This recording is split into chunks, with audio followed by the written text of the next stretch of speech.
Mayfield was also struggling to adapt and had shifted from the socially conscious themes of his earlier work towards expedient pop such as Let's Do It Again. Why did you even have to use the word expedient? That was just so unnecessary. I told y'all, sometimes the writer gets on my nerves. Oh, my life, be waiting for you.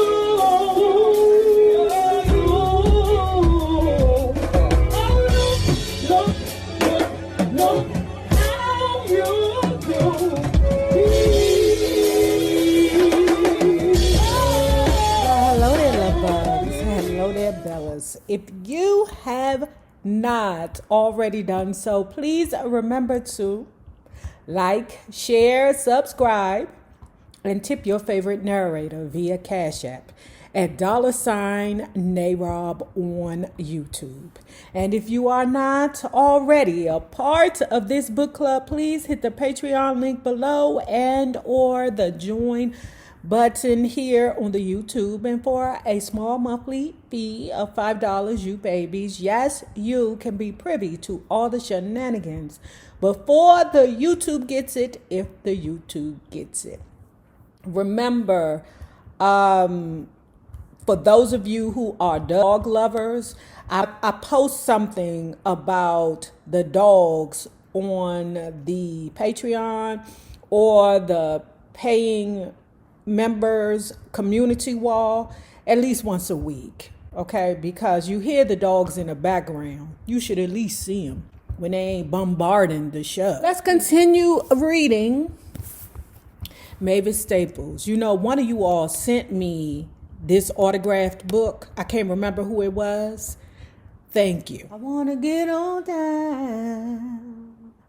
Feel like a brand new groove. Whoa, whoa, whoa. Feel like a brand new groove. The Los Angeles premiere of the Sidney Poitier Bill Cosby 1975 movie Let's Do It Again sprinkled Hollywood glitter atop the Staples singers' run as hitmakers.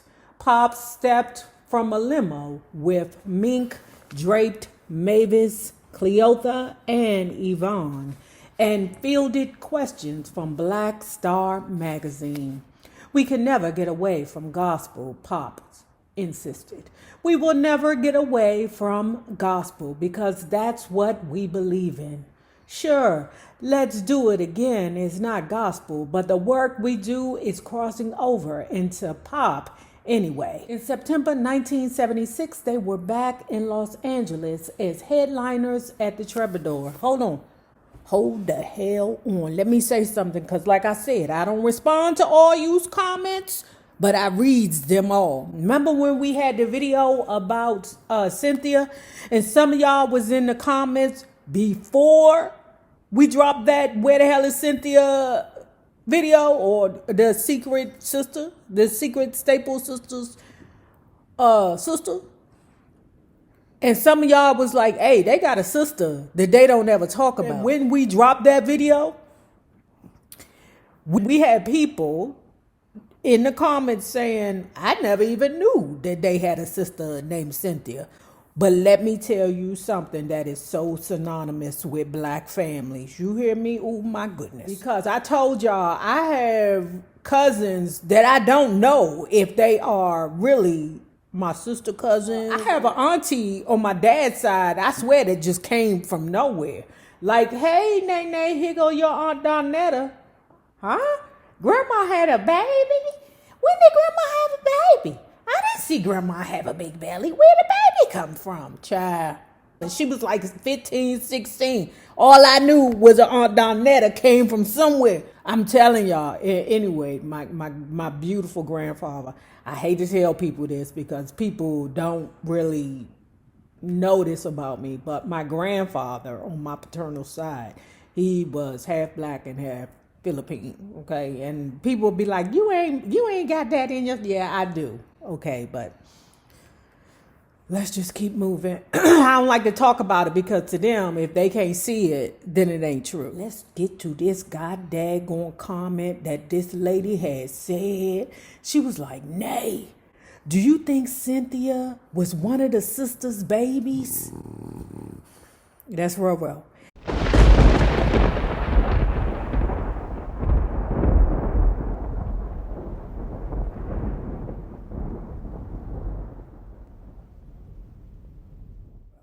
And they ain't really talk about it. Who the? It came from Keala or Keala, KEALA_92. I've always felt that one of the sisters was Cynthia's biological daughter. Just a thought, a speculation. Even then, I'm sure not having attention as the other sibling took a toll on her. Maybe that's part of the reason why they didn't talk about Cynthia like that. Because if they dug in, they would find out that was not actually their sister, that was actually their niece. You know, I mean, I don't know if they was doxing people then, okay? Back then, the Jet magazine allowed black folks to tell your lies, okay? And then they would leave it alone until, something else came up. But they didn't get a story and then dig deep into it. Research shows that in reality, her real pappy is blah, blah, blah. Or that could have been Pop's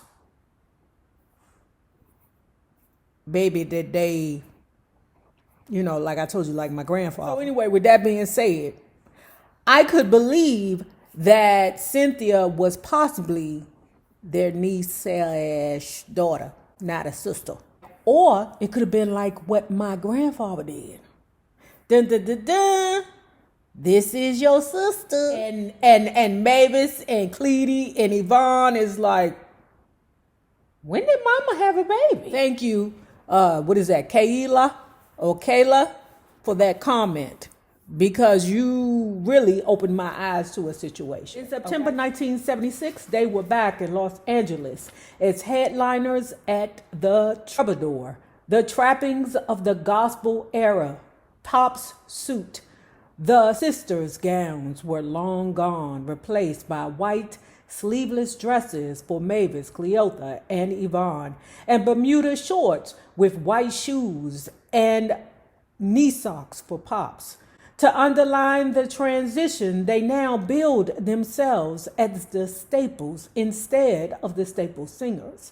The music and stage show had been transformed too, as Dennis Hunt of the Los Angeles Times noted in a scathing review of what he called the Staples' new middle-of-the-road soul style geared to attracting a larger white audience. Didn't I tell you, Pops be trying to get to the money. He don't have all day to be playing with you niggas. The disco era proved a difficult, if not insurmountable, hurdle for many soul and R&B acts for the 60s and early 70s, and the Staples Singers were hardly an exception. Curtis Mayfield was also struggling to adapt and had shifted from the socially conscious themes of his earlier work towards expedient pop such as Let's Do It Again. Why did you even have to use the word expedient? That was just so unnecessary. I told y'all, sometimes the writer gets on my nerves. In 1976, he wrote and produced the Staples Singers' Pass It On album, which included a transparent Let's Do It Again rewrite. Love Me, Love Me, Love Me. Between 1972 and 77. Mayfield also wrote the music for a half dozen soundtracks, each aggressively less compelling. He cut Claudine and Pipe Dreams with Gladys Knight and the Pips. Hold the fuck on. Less compelling? What is he talking about? Claudine is one of the greatest soundtracks ever made. What is this? This one? What's his name? Greg Knott. Are you lunching? Girl. Sweeter than sugar.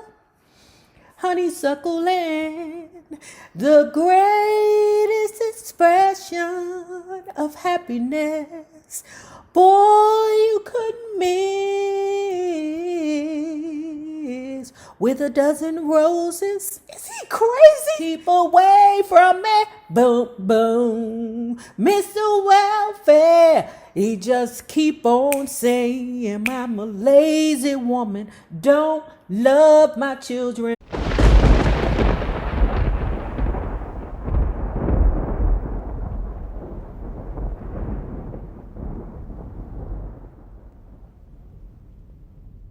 To be invisible would be my claim to fame. A girl with no name, the way I don't have to feel the pain. Indispensable, just a plain old human being. Oh, he done pissed me off talking about this was less. The writer done pissed me off. Here we go. In 1976, he wrote and produced the Staples Singers Pass It On album, which included a transparent Let's Do It Again rewrite. Love Me, Love Me, Love Me. Between 1972 and 77, Mayfield also wrote the music for a half dozen soundtracks, each progressively less compelling. Is this bitch crazy? He cut Claudine and Pipe Dreams with Gladys Knight and the Pips. Sparkle with Aretha Franklin. Bitch, are you trying to tell me? Jump and they say that I'm too young to let you know just where I'm coming from. Is he crazy? What is he talking about? Let's Do It Again with the Staples, and then after Roberta Flack dropped out, enlisted Mavis for a rush job on a piece of the action to accompany yet another Cosby Pointer comedy caper. The hurried 2-day recording session in Chicago marked something of an aesthetic nadir for both artists, with Mavis vamping on trite lyrics such as "Let me do it for you" and chanting "delicious, delicious, delicious" and "coochie, coochie, coochie." The next year, the Chi-Lites Eugene Records took over as the Staples producer, but the recording sessions were equally light on top-notch material for the Family Tree album. Pops was no longer contributing as a songwriter. The group's topical material giving way to flimsy trend hoppers such as "Let's Go to the Disco," written by Aretha Franklin's sister, Carolyn. Mavis made the most of Olivia Newton-John's schmaltzy 1974 hit, "I Honestly Love You," turning it to a 7-minute gut-wrencher. And for a brief time, it was part of the Staples Singers' live repertoire. Warner Brothers did not have a particular strong track record with R&B, and by now it was clear they had no idea how to navigate the new commercial terrain of disco.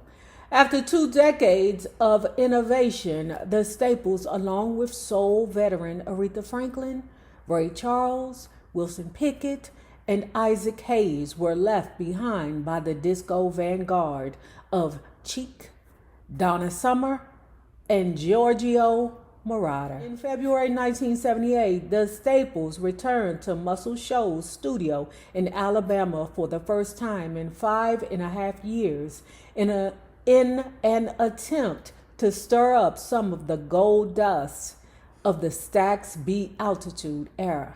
Jerry Wexler was brought in to co-produce with Muscle Shoals keyboardist Barry Beckett. In 1975, Wexler had left his longtime home at Atlantic Records, where he had worked closely with Aretha Franklin, Ray Charles, Wilson Pickett, and Dusty Springfield, among others, for Warner.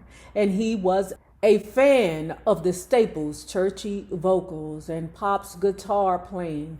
But, like the Staples, he had fallen out of fashion, and it had been years since he'd been associated with a hit. The 9-day session for what would become the Unlock Your Mind album, produced a handful of strong tracks. Certainly the stable's best work of the Warner era.